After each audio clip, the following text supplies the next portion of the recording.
NFL season hasn't even started and we already have our first blockbuster trade. What is going on, y'all? Five Sports Talk, back at it with another video talking, of course, some NFL here with you guys to talk about that trade between the Redskins and the Chiefs, in which Alex Smith is now headed to Washington to be their new starting quarterback.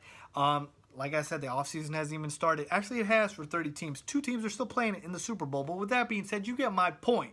So let's break down this trade. Who won? Who lost? Let's talk about it. Let's dive deeper into it and give you my analysis. So without further ado, let's begin. Now let's talk about the trade components here. And we will start with the Washington Redskins, who of course acquired quarterback Alex Smith. And they essentially gave up a 3rd-round pick and cornerback Kendall Fuller. Now apparently Fuller helped make this deal happen because the Chiefs really wanted him. He's a rookie cornerback. They think he's very solid. They think he can be a starter for them. So good for the Chiefs. Now let's talk about that 3rd-round pick.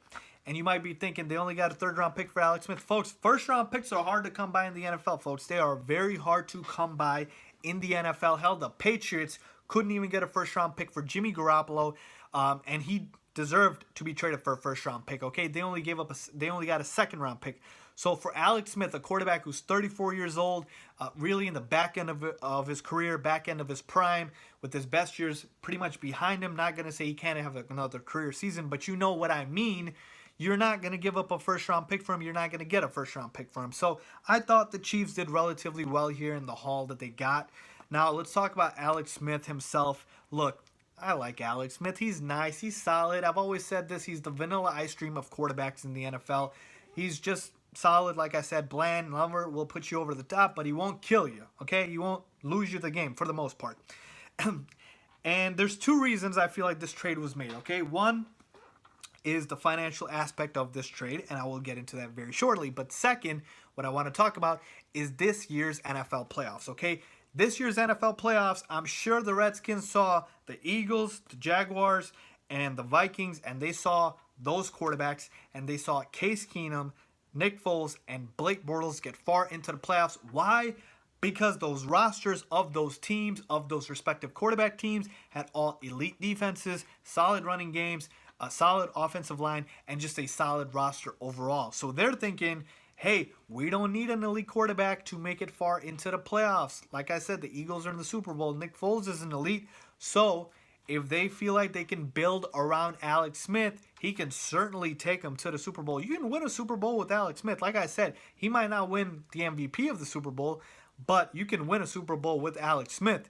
Because like I said, if you surround him with the right pieces, you can go far, and this year's playoffs should prove that to you, okay? So the next point here is, let's talk about the financial aspect of this deal, the financial ramifications, and I need you guys to pay attention. Don't lose me here because this is very important. This is why this deal was made, okay? Alex Smith is going to sign an extension now. He's agreed to sign an extension with the Redskins for about 4 years and $71 million in guaranteed money. And that's averages about $23.5 million a year. Why is this important? Because the magic number is 25, okay? 25 is the magic number for the Redskins. They essentially drew the line there, and they said, we do not want to pay Kirk Cousins more than $25 million, okay? And I don't know what Kirk Cousins' number was. If it was near this, then maybe I think the Redskins made a mistake. But if it was really down the line, like 30, 35 million, then I think the Redskins are okay because, like I said, that's a lot of freaking money.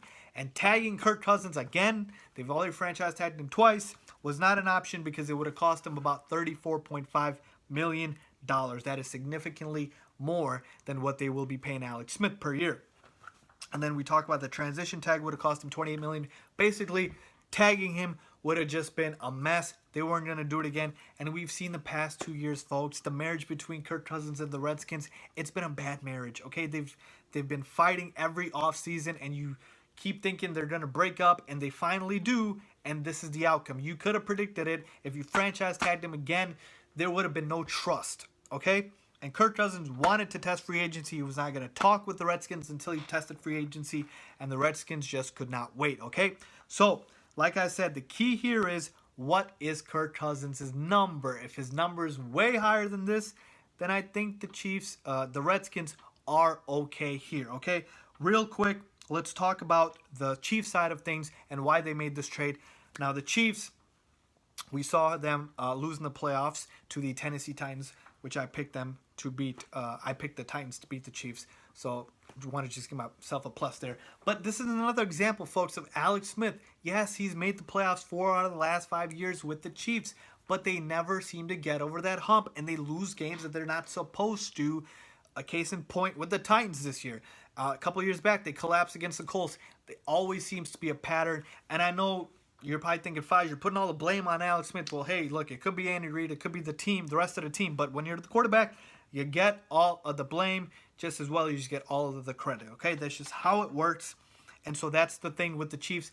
They basically said, look, this has run its course. We've seen what we can be with Alex Smith. Let's move him. Let's give our new quarterback, Patrick Mahomes, the starting job, because man, does this kid deserves it. I believe he is ready. He obviously didn't get to play a lot this year because of Alex Smith, but I think Patrick Mahomes is ready for that starting quarterback job, and he is going to wow a lot of people. I'm a big Patrick Mahomes fan. Dude's got a cannon, a hose for an arm, so I'm really excited to see him this year be the starting quarterback for the Chiefs. And they saved $17 million by trading Alex Smith, so they saved salary cap. Patrick Mahomes is on their rookie deal, so good for them there. Now let's talk about who won this trade. This is the rare instance, I believe, of where both teams benefited. I don't think any team in this trade lost really badly. Chiefs just ran their course with Alex Smith. They knew they wanted to move in a new direction, and so they got a decent haul for him. And if Kirk Cousins ends up getting a ridiculous amount of money in free agency, then I think the Redskins are smart for trading for Alex Smith. Now, I will add a qualifier here.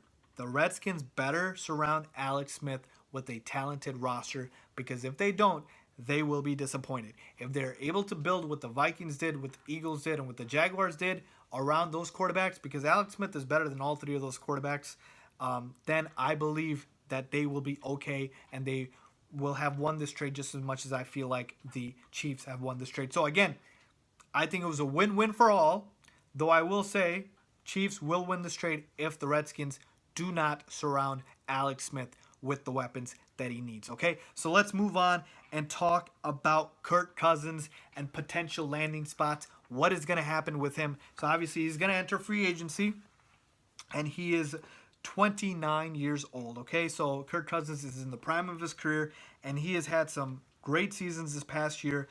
Threw for 27 touchdowns and 13 interceptions, just a little over 4,000 yards. And every year he's been getting better. And I was not a big Kirk Cousins fan, but I like Kirk Cousins now. And I definitely think for a bunch of teams, he is going to be an improvement. My top candidates for Kirk Cousins in free agency, Denver. Would love to see him in Denver with the Broncos. You've got a couple of weapons there in Emmanuel Sanders and Demaryius Thomas. I believe Sanders might be a free agent, or they might cut him. I'm not sure on that. But you've got that. You've got an elite defense, and you've got a solid roster there. So Kirk Cousins would definitely be an upgrade over Trevor Siemian or Paxton Lynch or whoever the hell John Elway wants to throw out there, okay? Then we talk about Minnesota. I think Minnesota is going to keep Case Keenum. But again, something to watch for. They have Teddy Bridgewater as well. They have Sam Bradford. But Kirk Cousins is better than all of them, so he would be an upgrade there. And then Jacksonville. Again, this is also if they decide to move on from Blake Bortles. Early indications are they want to stick with Bortles, but we'll see. Please, for the love of God, Kirk Cousins, do not go to the Browns, Bills, or Jets.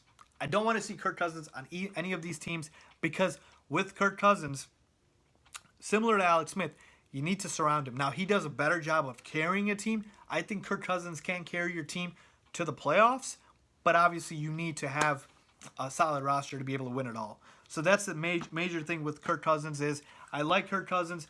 I think he will be an upgrade for a lot of teams.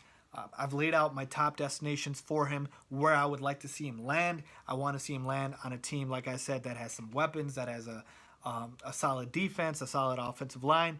But we will see what happens. I just don't want him to go to the Browns or any dysfunctional franchise, like I said, because they're just going to put all the weight on Kirk Cousins to carry the franchise, and I don't think he's that type of guy. So that is what I think, folks. Let me know what you guys think about this trade. Leave a comment down below if you agree, disagree. Please give me a like and a thumbs up if you guys like this video. Make sure to subscribe. Thanks for watching.